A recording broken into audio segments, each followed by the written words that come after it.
স্বাধীনতার পর থেকে শুধু শাসকের হাত বদল হয়েছে, আমরা কিছু পাই নাই, ঠিক কিনা বলেন? শুধু ওনাদের দোষ দিয়ে কি লাভ?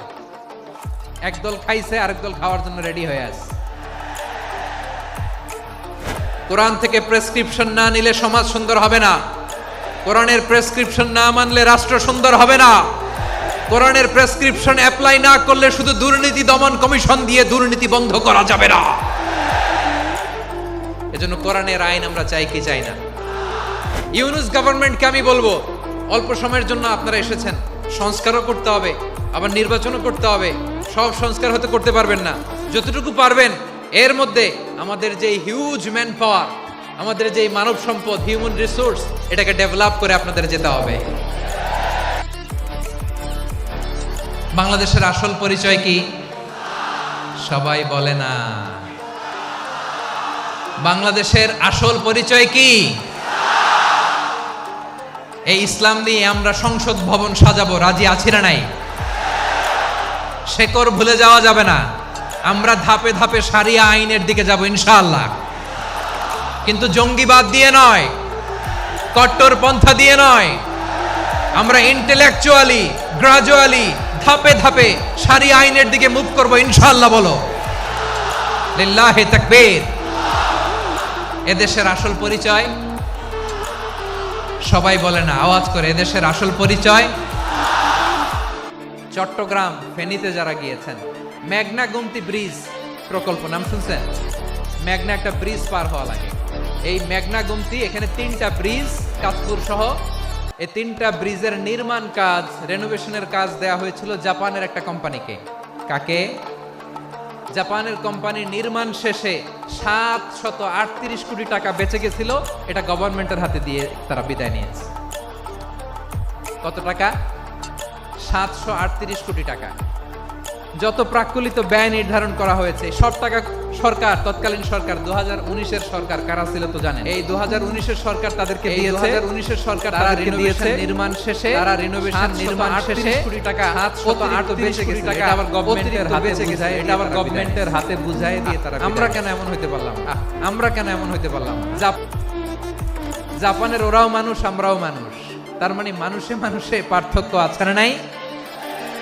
বাংলাদেশের 2টা উদাহরণ দেয়। 1 নম্বর উদাহরণ, গত সপ্তাহে আপনারা জানেন কক্সবাজার আমার একটা প্রোগ্রাম ছিল, তো হেলিকপ্টারে গিয়েছিলাম। ফেনী জেলা যখন পার হচ্ছি, আমি দেখলাম 3টা উইন্ডমিল চিনেন তো? বিশাল পিলার, 3টা-4টা পাখা থাকে। বায়ু বিদ্যুৎ কেন্দ্র, বাংলাদেশের প্রথম বায়ু বিদ্যুৎ কেন্দ্র এটা। মুহুরী প্রজেক্ট বলে ওটা, সম্ভবত মুহুরী প্রজেক্ট। তো সাগরের বাতাসের ঝাপটায় এটা ঘুরে এনার্জি হয়, ইলেকট্রিসিটি উৎপাদন হয়। তো আমি পাইলটকে বললাম, ভাই এগুলো থেকে কেমন ইলেকট্রিসিটি উৎপাদন হয়? কয় হুজুর একটুও হয় না, কিছুই হয় না। কিছুই হয় না মানে? বলে হুজুর বাংলাদেশে যত উইন্ডমিল আছে এটার পাখা একটাও ঘুরে না। আল্লাহ, বলেন কি? তাহলে এই যে কোটি কোটি টাকা ব্যয় করে যে উইন্ডমিল, কয় হুজুর ভিতরে ফিটফাট, উপরে ফিটফাট, ভিতরে সদরঘাট। তার মানে কোটি কোটি টাকা দিয়ে এই উইন্ডমিল বানায়, এখানে কিছু নাই। দুর্নীতির আড্ডাখানা, আখড়াখানা বাংলাদেশ, ঠিক কিনা বলেন? হায় রে, জাপানিজরাও মানুষ, আমরাও মানুষ। আমার এক নিকটাত্মীয় সরকারি চাকরিজীবী, উনি আমাকে বললেন, বাংলাদেশের আরেকটা উদাহরণ দেখ। উনি আমাকে বললেন যে প্রতি বছর আমাদের অফিসের ফার্নিচার চেঞ্জ করে। আমি বললাম, প্রতি বছর ফার্নিচার চেঞ্জ করে কেন? বলে যে ফার্নিচার নতুন পারচেজ করলেই তো ওইখানে টাকা, নতুন কিনতে পারলেই টাকা, নতুন উন্নয়নের সবক শোনাতে পারলেই টাকা। প্রথম আলোর রিপোর্ট, কি আলো? প্রথম আলোর রিপোর্ট, গত 15 বছরে উন্নয়নের নামে লুটপাট হয়েছে প্রায় 3.25 লাখ কোটি টাকা। কার রিপোর্ট? আমাদের বানানো কথা। প্রথম আলোর রিপোর্ট। গত 15 বছরে কারা ছিল জানেন তো? হ্যাঁ, শুধু ওনাদেরকেই দোষ দিয়ে লাভ নাই। স্বাধীনতার পর থেকে শুধু শাসকের হাত বদল হয়েছে, আমরা কিছু পাই নাই, ঠিক কিনা বলেন?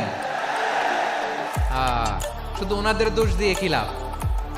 একদল খাইছে, আরেক দল খাওয়ার জন্য রেডি হয়ে আছে। আমরা এরকম চাই না। জনগণকে ফুটপাতে বসাই দিচ্ছে। প্রিয় ভাইয়েরা, তাহলে জাপানের মানুষও মানুষ, আমরাও মানুষ। সিদ্ধান্ত আপনার, কোন মানুষ হবেন, ভালো মানুষ না খারাপ মানুষ। আজকের আলোচনার বিষয় হচ্ছে মানব সম্পদের উন্নয়ন, human resource development. It's a process to increase the capacity of knowledge, skill, capacity of the people of a country. একটা দেশের মানুষের জ্ঞান, তাদের দক্ষতা কি করে বাড়ানো যায়, বাড়িয়ে দেশের উন্নয়ন করানো যায়, এটাই হচ্ছে মানব সম্পদ উন্নয়নের মূল কথা। তাহলে মানব সম্পদ হচ্ছে একটা দেশের সবচাইতে শক্তিশালী পুঁজি। ইউনুস গভর্নমেন্টকে আমি বলবো, অল্প সময়ের জন্য আপনারা এসেছেন, সংস্কারও করতে হবে, আবার নির্বাচনও করতে হবে। সব সংস্কার হয়তো করতে পারবেন না, যতটুকু পারবেন এর মধ্যে আমাদের যে হিউজ ম্যান পাওয়ার, আমাদের যে মানব সম্পদ, হিউম্যান রিসোর্স, এটাকে ডেভেলপ করে আপনাদের যেতে হবে। যেটা পারবেন না সেটাকে পরবর্তী নির্বাচিত গভর্নমেন্টের কাছে রেখে যেতে হবে, যে তারা যেন করে, তাদের কাছে আপনারা এটা রেখে যাবেন। তাহলে মানুষ চাইলে বিশ্ব জয় করতে পারে, আর মানুষকে হারাতে পারে কেউ? জোরে বলো যশোর, মানুষকে হারাতে পারে কেউ? আল্লাহ আমাদেরকে জনসংখ্যা দিয়েছেন প্রিয় ভাইয়েরা। এই জনসংখ্যা অনেক বড় সম্পদ, এটা আমাদের জন্য অভিশাপ নয়, আশীর্বাদ। আমাদের জনসংখ্যাকে যদি আমরা জনশক্তিতে রূপান্তর করতে পারি, আজকে বাংলাদেশ যে অবস্থানে দাঁড়িয়ে আছে, বাংলাদেশ তার 20 গুণ উন্নতির শিখরে চলে যাবে। চিল্লায় বলো ঠিক কিনা? আমাদের শ্রমিক ভাইয়েরা বাইরে কাজ করে, আমাদের শ্রমজীবী ভাইয়েরা, প্রবাসীরা, তাদের ব্যাপারে গুরুত্ব দিতে হবে। আমাদের শ্রমের দাম সবচেয়ে কম, সবচেয়ে কম। তারা এম্বাসিতে গুরুত্ব পায় না, এয়ারপোর্টে গুরুত্ব পায় না। এই সরকার অবশ্য তাদেরকে অনেক গুরুত্ব দিচ্ছে। আমাদের অদক্ষ শ্রমিককে যখন আমরা দুবাই পাঠাই, অল্প বেতন পায়, কিন্তু ইন্ডিয়ানরা দক্ষ শ্রমিক পাঠাইলে তার 3 গুণ বেতন পায়। আমরা আমাদের শ্রমিকদেরকে অদক্ষ ভাবে আর পাঠাতে চাই না, দক্ষ শ্রমিক পাঠিয়ে আমরা রেমিটেন্সের বন্যা বইয়ে দেব। আমাদের শ্রমিকদের পাঠানো রেমিটেন্সের টাকায় সচল থাকে আমার দেশের অর্থনীতির চাকা। তাদেরকে সবচেয়ে গুরুত্ব দিতে হবে। আমরা পেয়েছি ফ্রিডম ফাইটার, মুক্তিযোদ্ধা, আর আমার প্রবাসী ভাইরা হচ্ছে রেমিটেন্স ফাইটার। জোরে বলো ঠিক কিনা? তাহলে আমাদের এই জনশক্তিকে জনসম্পদে ট্রান্সফর্ম করতে হবে, ঠিক কিনা বলেন? সরকার জনগণকে এভাবে পলিশ করতে হবে। মা বাবারা ছেলে মেয়েদের মধ্যে কার কোন যোগ্যতা, তাকে ওইভাবে কাজে লাগাতে হবে। সবার এ প্লাস পাওয়ার কোনো দরকার নাই। আমাদের দেশে একটা টেন্ডেন্সি আছে, পরীক্ষায় এ প্লাস না পাইলে কই তুই কি করলি, পাশের বাড়ির ছেলে এ প্লাস পাইছে, যা ওর পা ধোয়া পানি খা। কি খা? আমি ভাবছি যে পা ধোয়া, এ প্লাস পাওয়া ছেলেদের পা ধোয়া পানির একটা পানির ব্র্যান্ড বানাইতে হবে, এরকম লেখা থাকবে, এ প্লাস পাওয়া ছেলেদের পা ধোয়া পানি। খাওয়া নাই, এগুলার খাওয়া নাই। ওরে আল্লাহ এ প্লাস পাওয়ার জন্য বানাইছে, আর আপনার ছেলেকে এই এ প্লাস গুলারে নিয়ন্ত্রণ করার জন্য আল্লাহ বানাইছে।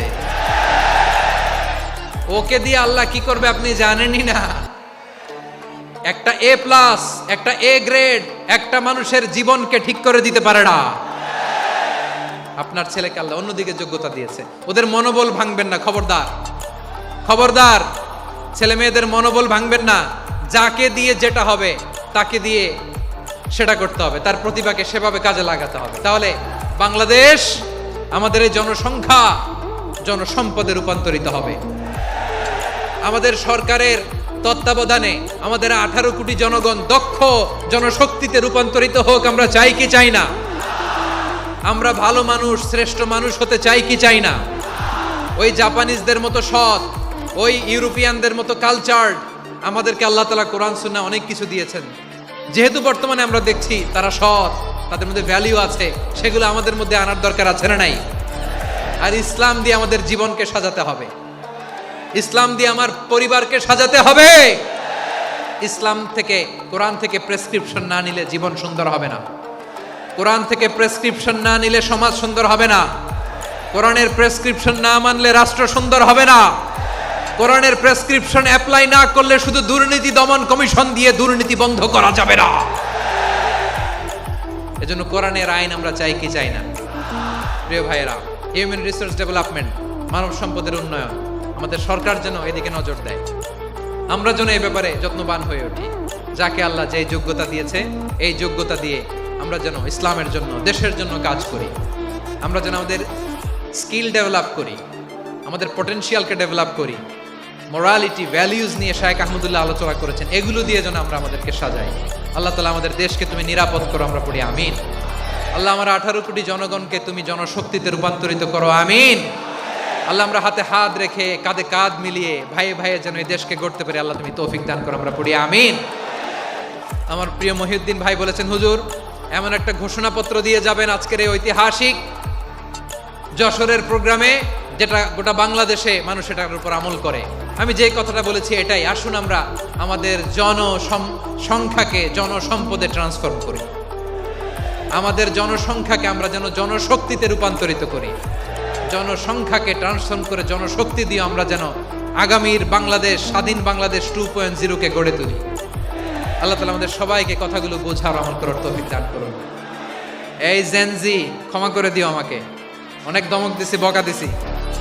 আল্লাহ তোমাদেরকে করুক, কবুল করুক, যশোরবাসীকে কবুল করুক, আদ দিনকে কবুল করুক, এই মেডিকেল কলেজকে কবুল করুক, ইসলামের জন্য বাদ ভাঙা এই জোয়ার এবং উচ্ছ্বাসকে আল্লাহ তাআলা কবুল করুক।